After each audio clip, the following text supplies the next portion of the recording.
work, everyone! We're looking to wrap with our two main ladies today. I can already smell our success. What do you mean, looking to wrap?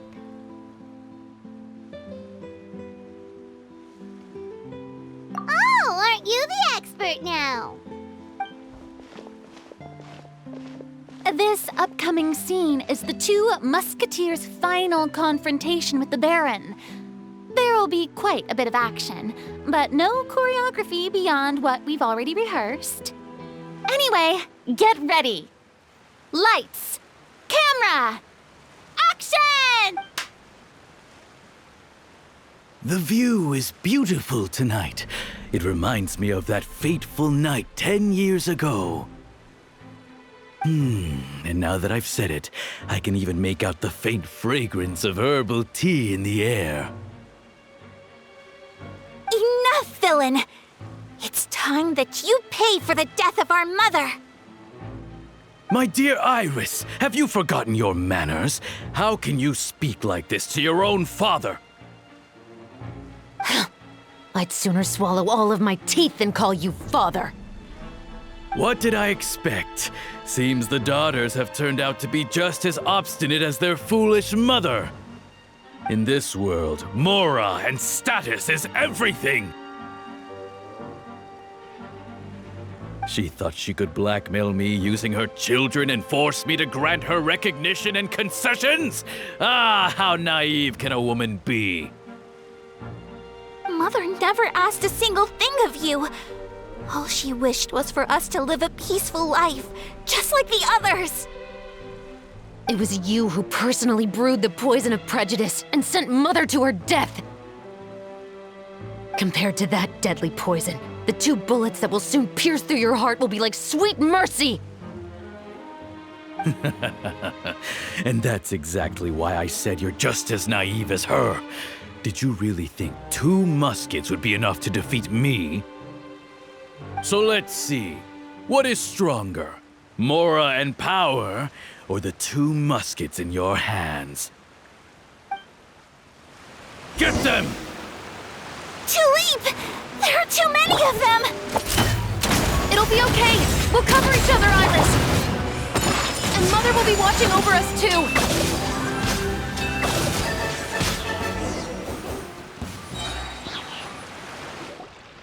You've lost.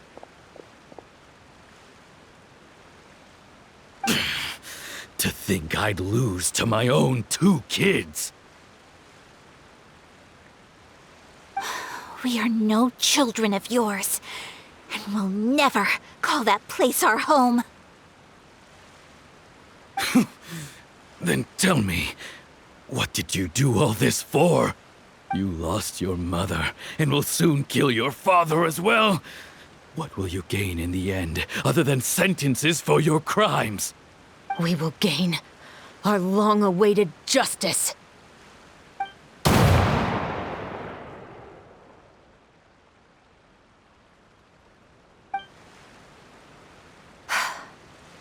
It's over. Finally, it's over.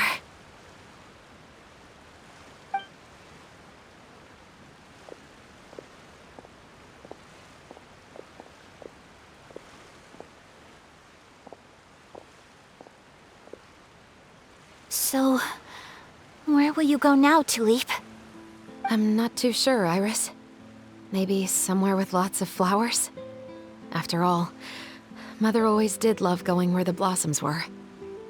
What about you? I want to go visit Mother's grave. Yeah, that's not a bad idea. Huh? Tulip, look! What is it? It's Mother's favorite. The rainbow rose. Look, it's blooming again.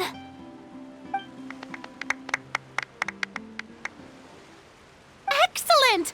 That was beyond mesmerizing. Even I didn't expect the scene to go so well. And we got it in a single take! All right, everyone. We've got a wrap for Tulip and Iris. Congratulations, Ayaka and Chevreuse! Thank you. I didn't expect our parts to wrap so quickly. I wish I could savor the experience for just a bit longer. Paimon totally understands. Paimon's not ready to say goodbye to the clapperboard either. Filming has really been a lot of fun. You were great too, Chevreuse. The way you said, long-awaited justice. It gave Paimon chills. That is indeed my favorite line in the whole book. I still remember trying to act it out in my room the first few times I read it. Whoa, Paimon would have never guessed you're that type. Who doesn't like stories where the guilty are punished and justice prevails over evil? Don't forget, I'm the captain of the Special Security and Surveillance Patrol. Captain, I have something urgent to report. Please excuse me, everyone. I'll be back in just a moment. It's okay, don't worry about us.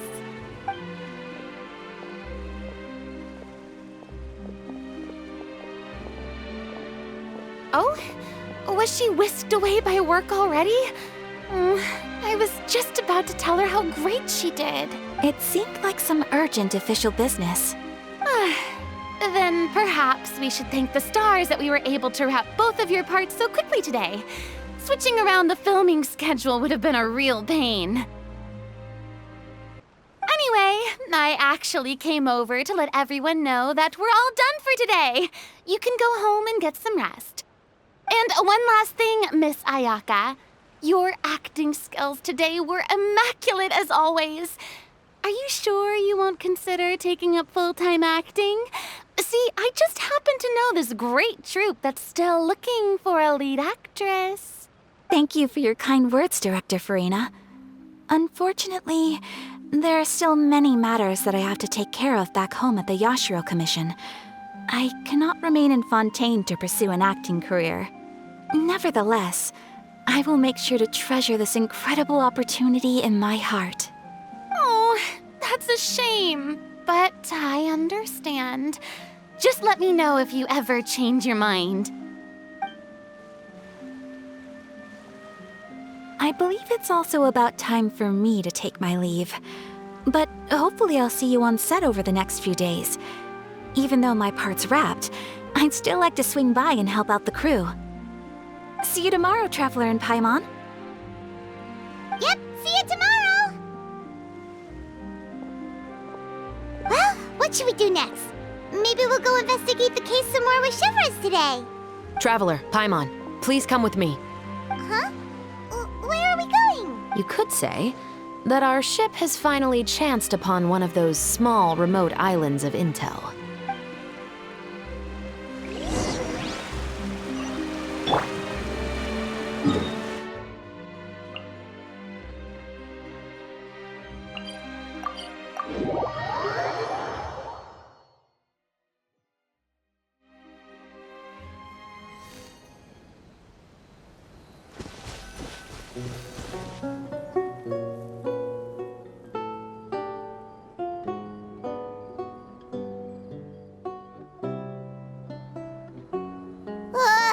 Paimon's exhausted.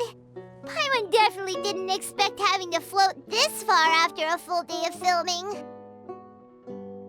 So, Chevreuse, why did you take us here? Affirmative. It wasn't anything conclusive, but it should show us a clear way forward. Have you ever heard of someone by the name of Emily? Oh, you mean that famous perfumer?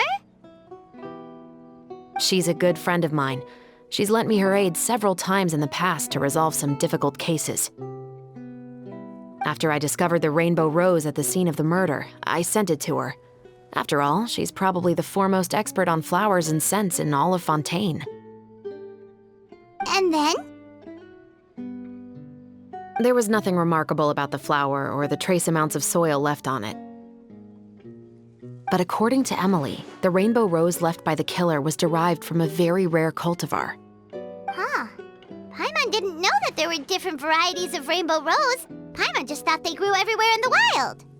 Flowers that are deliberately cultivated will always show some different features from those that bloom in the wild.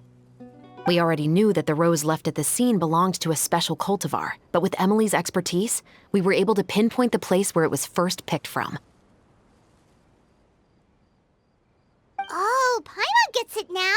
So whoever first planted that rainbow rose was probably the killer. Precisely. And after we checked what we learned against some sales records from the past, we discovered that there's only one person in all of Fontaine who could grow and sell this specific cultivar. Really?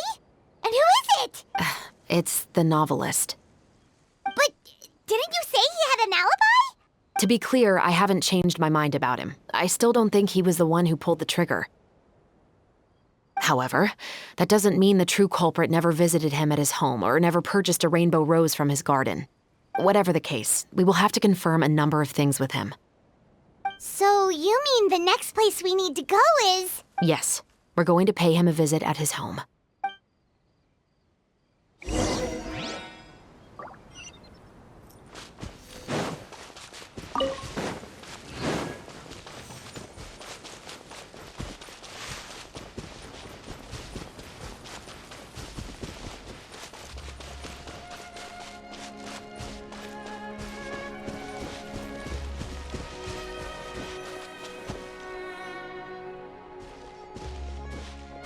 That should be his house. There are so many Gardamex stationed around the place. That's pretty unusual, right? According to what he told me last time we spoke, he hired them so he won't be harassed or disturbed. So there are a lot of flowers in his garden, but Paimon doesn't think we'll be able to pick one without alerting the Gardamex. Right, which is exactly why I think there has to be a special connection between him and the killer. So, should we knock? Just wait here for now. I'd like to take care of a number of those Gardamex first. But they're so far away. How are you planning to do that? Don't forget, Paimon, I'm actually the real-life captain of the Musketeers.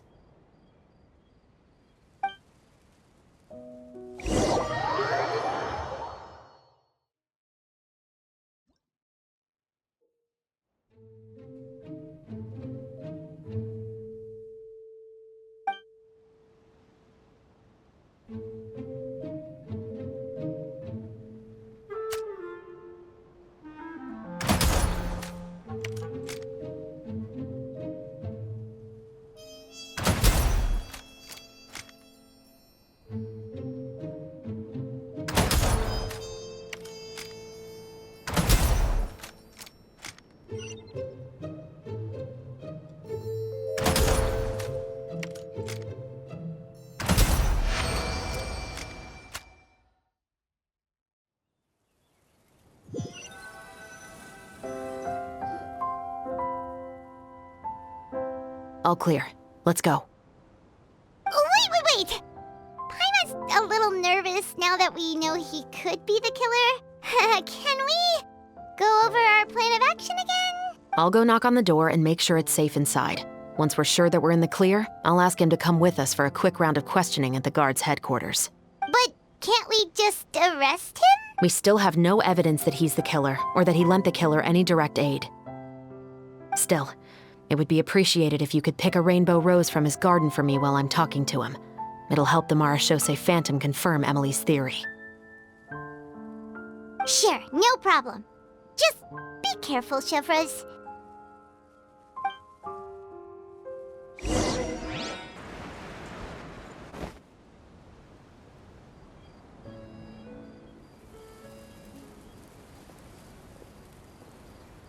Excuse me, Mr. Baptiste, are you home?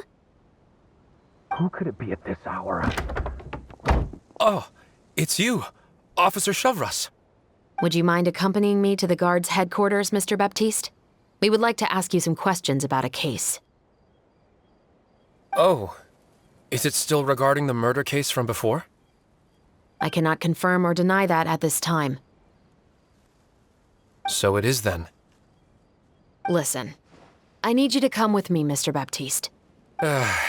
Miss chevreuse, I'll save you the trouble. Oh, and you two over there? There's no need for you to pick my flowers either. It's not time for them to bloom yet.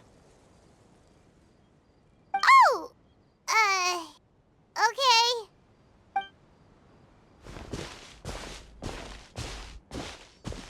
By saving me the trouble, you mean... I will confess. I was the killer. Huh? He just admitted he's guilty! Please relax, everyone. I'm not armed. The musket you're looking for has been buried in my backyard. Then it's my responsibility to inform you, Mr. Baptiste, that everything you say right now will be used as evidence for the inevitable trial. Yes, I am perfectly aware of that. I must say, I hate this feeling. Oh? Is it because I confessed? Or because you've been proven wrong? Both, I suppose. For the same reason as the one I wrote out in my novel, of course. I did it to exact revenge. I know you haven't figured out the link between the two of us. Had you done so, I'd have been taken away to the headquarters a long time ago.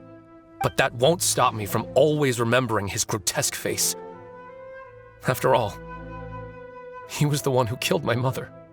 Your mother is still healthy and well. You know, I was adopted as a child. I was referring to my birth mother. That was never recorded in the orphanage's records. Please forgive a 6-year-old child for concocting some lies to protect himself after watching his mother die right in front of him. So, your novel, it was like a record of your life? No, of course not. It was a work of fiction with many embellished parts. But I am indeed the illegitimate son of a wealthy and influential man who abused his power to murder my mother. That part was 100% real. But the man you killed didn't have a mora to his name.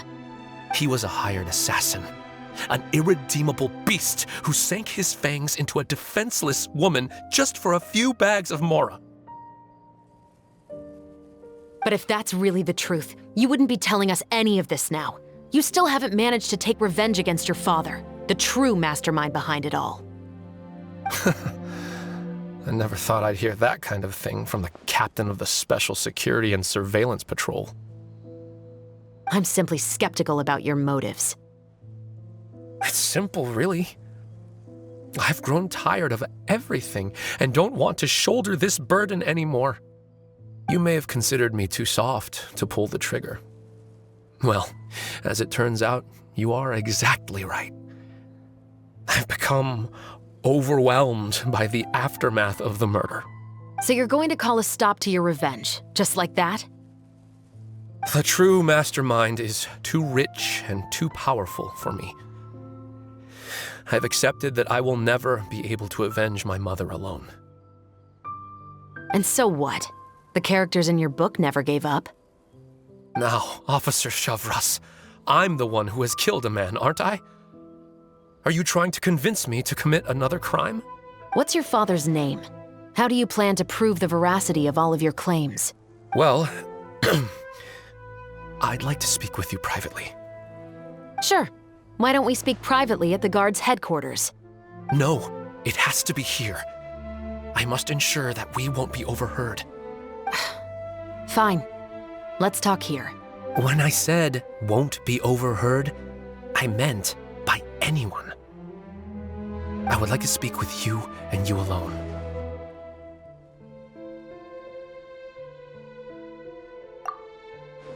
Thanks. I appreciate it.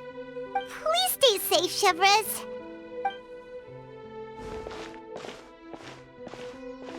All right. Let's hear it. Will you really believe what I'm about to say? Well, that depends on what you're going to tell me. Fair enough. Fair enough. Then listen closely.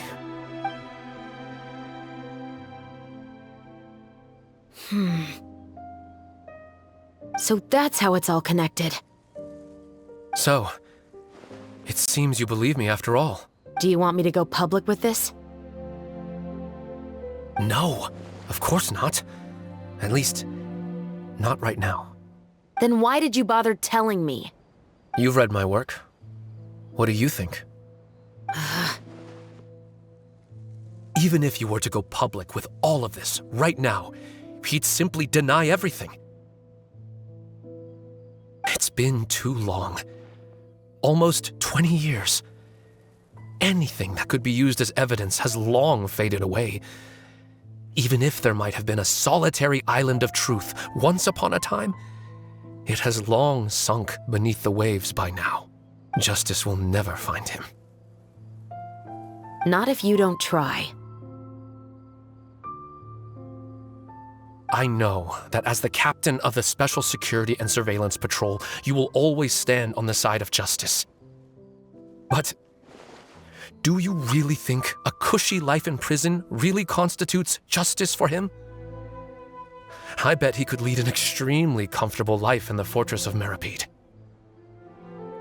What are you trying to say? I've been observing you from a distance. Your portrayal of the musketeer was exquisite. Pull the trigger of justice against him. Let the villain get what he deserves. You want me to let you go so you may complete your revenge? No, Officer Chevreuse. I know that would be impossible. No. What I'd like is for you to perform the deed on my behalf. Oh, chevreuse sure is taking her time. What could they be talking about anyway? Oh, Paimon's worried. What if he decided to attack her?